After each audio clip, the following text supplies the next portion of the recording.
নমস্কাৰ বন্ধু বান্ধৱীসকল, আশা কৰোঁ আপোনালোকৰ ভালেই, আমাৰো ভালেই বাৰু। এয়া মন্দিৰ যাবলৈ ওলাই আছোঁ। শাওনৰ প্ৰথম সোমবাৰ, ভাবিলোঁ মৃত্যুঞ্জয় মন্দিৰৰ পৰা আহোঁগৈ। এয়া সকলোৱে ওলাই মেলি আহিলোঁ এনেকৈ।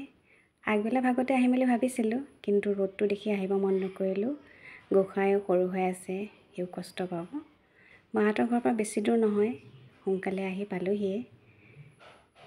এয়া পাই লৈ ধুনীয়াকৈ শৰাই ভাগটো কিনি লওঁ। শৰাই কিনিবলৈ আহিলোঁ। আহি বাহিৰতে চাকি বন্তি জ্বলাই লওঁ, জ্বলাই লৈ ওপৰলৈ যাম। ধুনীয়াকৈ চাকি বন্তি জ্বলাই ল'লোঁ।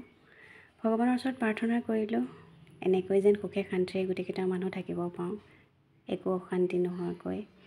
মনৰ শান্তিটোৱেই মেইন। এয়াই আৰু এনেকৈ ধুনীয়াকৈ প্ৰাৰ্থনা কৰি ল'লোঁ। প্ৰাৰ্থনা কৰি লৈ ওপৰলৈ যাওঁ দৰ্শন কৰিবলৈ। মন্দিৰ ভাগলৈ বহু কেইবাৰ আহিছোঁ, কিন্তু হেঁপাহেই নপলায় দেখোন। এনেকুৱা লাগে যেন সদায় আহিম।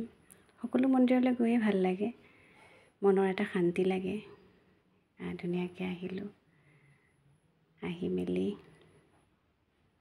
ওপৰলৈও আহিলোঁ। বহুত সময় ইয়াতে বহিলোঁ, ফটো উঠিলোঁ, ভিডিঅ' বনালোঁ।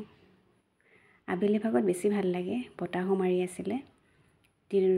আগবেলা হোৱা হ'লে ৰ'দ অলপ গৰম হ'ল হয়, এতিয়া ভাল লাগিছে ধুনীয়াকৈ পৰিৱেশ। তাৰপিছত আহি ভোগ খালোঁহি। আমি আকৌ সোনকালৰ পৰা বহি থকাৰ কাৰণে প্ৰথমতেই পালোঁ। মানুহ দেখিছেনে কিমান লাইন, বহুত মানুহ। এয়া ধুনীয়াকৈ ভোগ খাই লৈ আকৌ ঘৰমুখী হ'লোঁ। আজিলৈ আহিছোঁ।